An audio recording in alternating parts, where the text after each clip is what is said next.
Hi, Marilyn. Welcome to the program. Thank you. Thank you for inviting me. Good to have you back again. Now, we're going to be talking about pet peeves of a dressage judge. Where would you like to start? Probably what bothers me the most is riders who seemingly ignore the purpose of the level they're riding. You know, the purpose of each level is stated of each dressage test and also in the USCF rulebook. It's important to fulfill the purpose of each level before moving to the next level.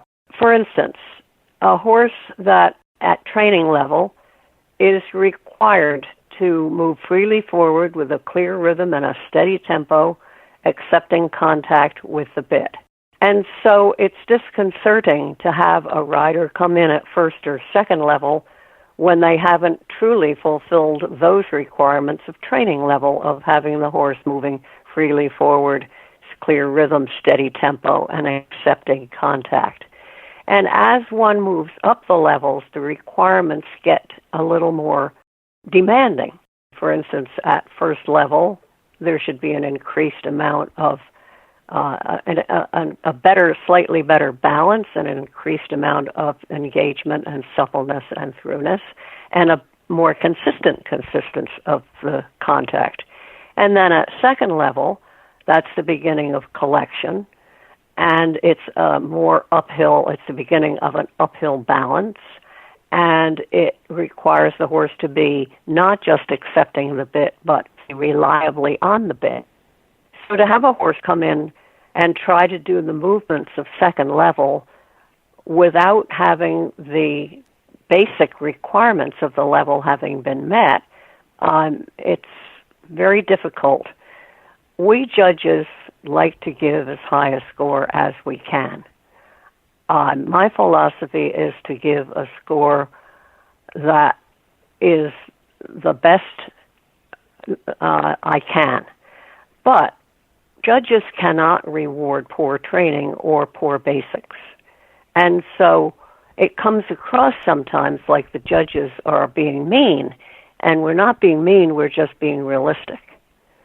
So that's important. And then also, at third level, let's take it up one more notch.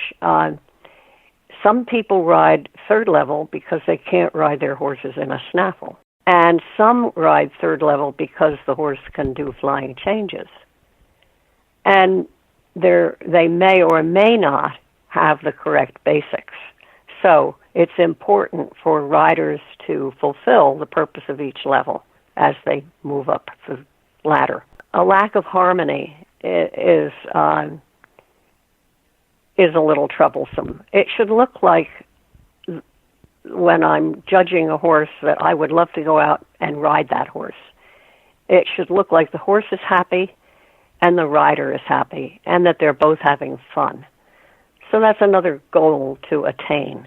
And then when a horse is lacking harmony, sometimes it's because, or the pair is lacking harmony, sometimes it's because the riders are riding from front to back instead of from back to front. The rider should create the forward energy and receive that in the hand, rather than saying, well, it's my responsibility to put the horse on the bit. It's not. It's the horse's responsibility to accept the contact. The rider's responsibility to receive the contact that the horse is offering. And the way to offer it is to ride the horse from back to front, not from front to back. Very often it looks like the rider is using their hands in such a way that it makes the horse's head wag. If the rider's using their hands left, right, left, right, left, right, then the horse's nose is wagging left, right, left, right, left, right. And you can tell just by what the horse is doing what the rider's doing. And in the canter, the head goes around the nose goes around in a little circle in response to the rider's hands sometimes. And that's one of the components under the rider score, is the rider following the biomechanics of the gait. And that's a first in this current test cycle that's been included. So it's very important that the rider follow the movement of the horse's head and neck at the walk and at the canter and hold it still at the trot where the horse's head is more still. At the same time, it's not all on the rider. It's important for judges to form their comments in such a way that they have the most helpful effect on the performance of the horse. We don't want to say, just as a for instance, if the judge says needs bend, what's the rider going to do? They're going to pull with the inside rein. Instead, if one phrases the comment that the horse needs to stretch to the outer rein, it's more helpful. I hope it's more helpful to the rider. Also, that the horse needs to rotate his rib cage, which is a little complicated to put on a test sheet, but the horse needs to contract the muscles of the inside, which then stretches the muscles of the outside, and that's why it's the inside leg that does the bending, because the inside leg creates the contraction of the muscles in the rib cage on the inside, allowing the stretch on the outside.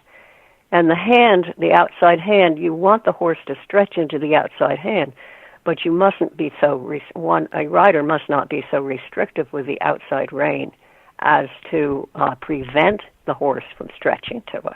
Then when we get down the list a little bit, and it becomes more really peeves rather than the importance of the basics. Inaccuracies.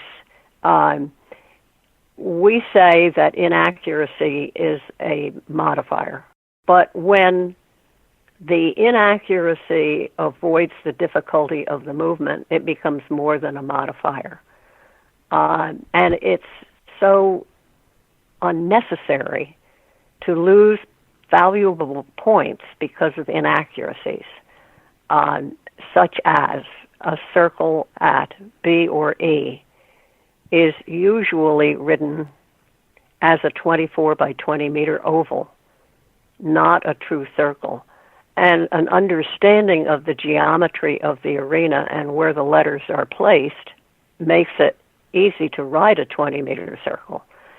But part of the problem is that most of the time we only have a judge at C, and the judge at C doesn't see very clearly that it's an inaccurate circle or incorrect circle. And the thing is, it's important to ride an accurate circle because it affects the training of the horse. A circle is round throughout. An oval has two flat spots. And so you're bending and straightening and bending and straightening. And the rider is sacrificing the correct training by doing that. And then another thing that comes to mind is how does one salute? According to the rule book, the rider drops one hand and nods the head, male or female. These flamboyant salutes are unnecessary and distracting. Some riders take their hand off the reins and put their hand a foot and a half or so out to the side. I understand that because some judges, it's hard to see whether the rider has actually taken the reins in one hand and the rider is making sure that the judge sees the salute. I understand that completely. But in addition to the flamboyant salute, saluting the side judge, when there is one, is uncalled for and really not necessary. I know it's a show of respect to the side judge, but it's really not correct. So that, in a nutshell, is all I could think of that bothers me. I love to give high scores, and when I don't give high scores, I try, and we teach people to try to explain why they have removed whatever percentage of the score they have. You know, people think a 7 is a good score. Well, it is a fairly good score, but there is a reason why one has removed a certain amount from the score, and it's helpful to the rider if one can explain why that is so. So it's a two-way street. I'm sure that if you asked a rider, what are your pet peeves about a judge? That would be an interesting sequel to this podcast. Very good, Marilyn. Well, thank you very much indeed for sharing yours, and we appreciate you taking the time to come on the program. Thank you so much. My pleasure.